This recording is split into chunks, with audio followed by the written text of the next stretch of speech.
time of the Crusades, in the 13th century, looking up, you'll see the clouds. Okay, over there it's a building, over here it's a building, but you're on an open street.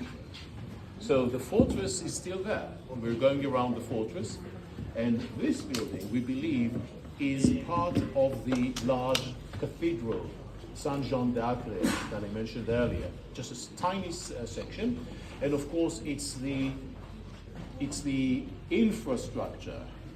It is the crypt. Have you heard about this term already? Crypt? Yes. It's the hidden part of the church. The church itself would be on a higher elevation, and obviously nothing survives from the church itself. Right here on the street, we find openings, entrances leading to the fortress. And over here, remains were found of a special type of pottery or vessel that you can see here.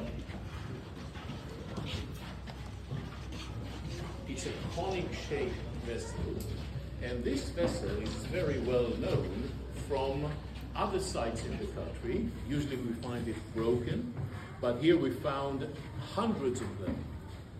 This is a vessel used for sugar. Okay, if you find this conic-shaped structure, that's where you put the molessa,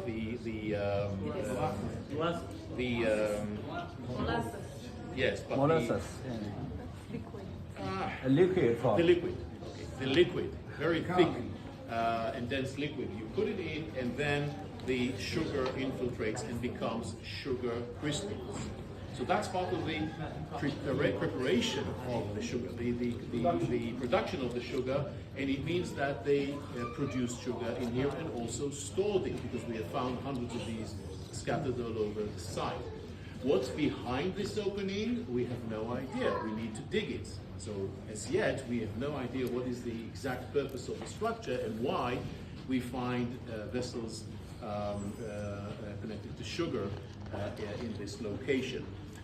It's a public street, as I said, so people can walk around, and they are not allowed perhaps to go directly into the fortress. There they should of course pass some scrutiny, and people asking questions, where you go and who you are and so on. But here this is a free public space between the cathedral and the fortress.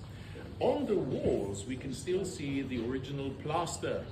Quite amazing, 800 years plaster over here, and over here on the wall they can show you, using these slides, they show you the graffiti that was actually found on the walls. Quite amazing, all kinds of inscriptions and crosses, as you can see here, and so on and so forth, probably left by pilgrims who come here, walk by the street, quite excited, just arrived from Europe, and they leave their mark on the walls. We're still outside the fortress. Let's go and then into the fortress